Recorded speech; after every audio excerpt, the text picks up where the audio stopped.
2019માં હું જ્યારે લોકસભા લડ્યો ત્યારે અર્જુનભાઈનો સાથ હતો અને 7 વિધાનસભામાં સૌથી મોટામાં મોટી નુકસાની 53,000ની મને પોરબંદરમાં ગઈ હતી.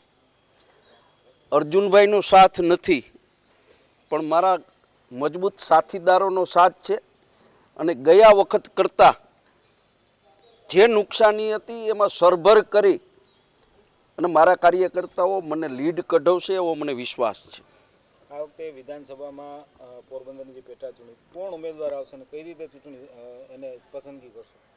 આજે 5 વિધાનસભાની અંદર ભારતીય જનતા પાર્ટીએ એના ઉમેદવારો જે કોંગ્રેસમાંથી અને આમ આદમી પાર્ટીમાંથી પક્ષ પલટો કરીને ગયા છે એને જ જાહેર કર્યા છે. એની પાસે એના કોઈ સક્ષમ અને મજબૂત ઉમેદવારો હતા નહીં. પાર્ટી 1-2 દિવસની અંદર જ 5 વિધાનસભાની અંદર અમારી ટીમમાંથી સર્વાનુમતે નામ નક્કી કરી અને ઉમેદવારોની જાહેરાત કરશે. આ વખતે જીતના ચાન્સીસ કેવા? આ વખતે ભાજપમાં સબળ ઉમેદવારો બંને છે, કેન્દ્રીય મંત્રી છે અર્જુનભાઈ, કઈ રીતે જીતશો તમે? ભાજપમાંથી કહેવાતા સબળ ઉમેદવાર બહારથી અહીં ચૂંટણી લડવા માટે આવ્યા છે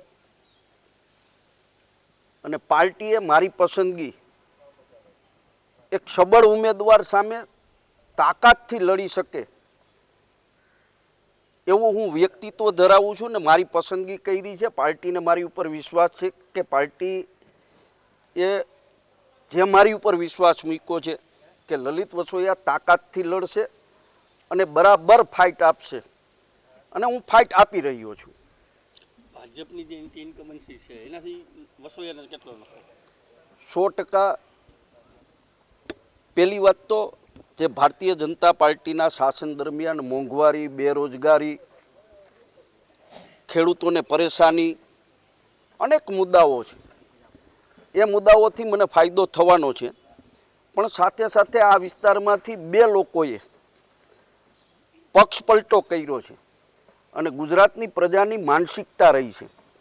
અહેમદભાઈ જ્યારે રાજ્યસભાની ચૂંટણી લડતા હતા ત્યારે 17 જેટલા કોંગ્રેસના ધારાસભ્યોએ પક્ષ પલટો કર્યો હતો ને એમાંથી 15 જેટલા ઘેરે બેઠા હતા. ગુજરાતની પ્રજા પક્ષ પલટુઓને સ્વીકારતી નથી, એ ગુજરાતનો ઇતિહાસ કહે છે અને હું માનું છું કે પોરબંદર વિસ્તારની અંદર એનું પુનરાવર્તન થશે. જે ભાજપમાં જૂથવાદ છે પોરબંદરથી લઈ ગોંડલ સુધી, એનો લાભ કેટલો?